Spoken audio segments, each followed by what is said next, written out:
Om, dear fellow member of Vasudev Putra, dear fellow wave on the ocean of pure consciousness, today I shall share with you part 15 of my Muktananda Gita, otherwise known as Siddha Gita, Song of the Path.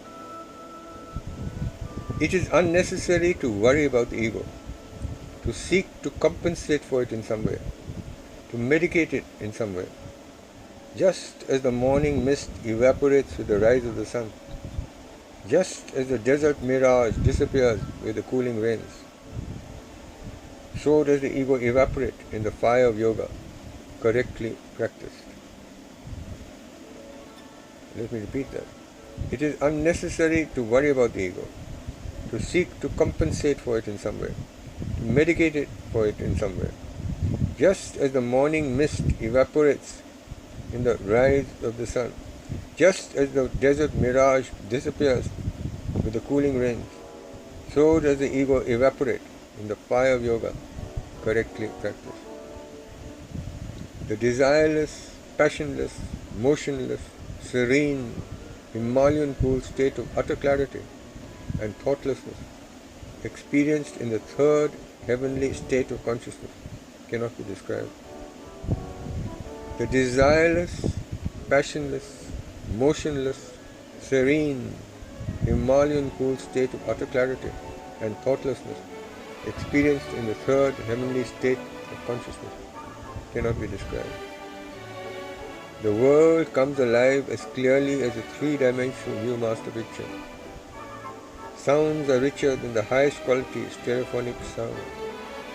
The colors, the sounds, the aromas, the taste, after our body has been completely purified and the senses completely cleansed in the fire of yoga, cannot be described, only experienced. Let me repeat that. The world comes alive as clearly as a three-dimensional view master picture.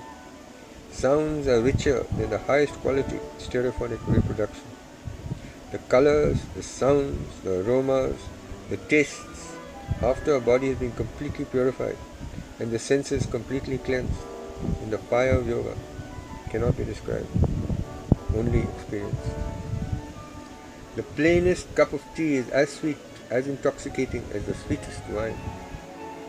A dry crust of bread tastes like and has the aroma of cake. The body is thrilled by cooling breezes which flow from the top of the head to the toe of the feet, as if one was swimming in utter solitude in the most placid of mountain lakes. The plainest cup of tea is as sweet, as intoxicating as the sweetest wine. A dry crust of bread tastes like and has the aroma of cake.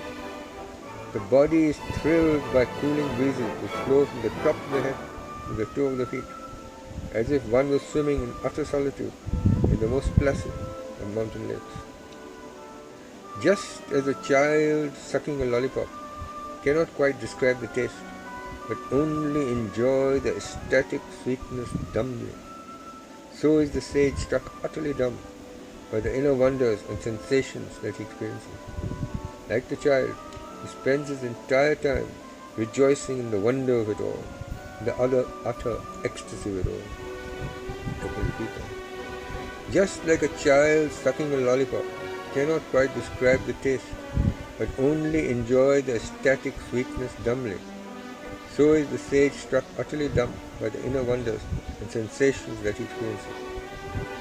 Like the child, he spends his entire time rejoicing in the wonder of it all, in the utter ecstasy of it all. When one has all this, how can conventional sense pleasures, conventional objects appeal to such a one? They spend their entire time meditating or rhapsodizing on the glory of God, the bountiful provider of all this. As a matter of course, they attain omniscience and the power of working miracles. When one has all this, how can conventional sense pleasures, conventional objects appeal to such a one? They spend their entire time meditating or rhapsodizing on the glory of God, the bountiful provider of all this. As a matter of course, they attain omniscience and the power of working miracles. Enough for today. Thank you for listening.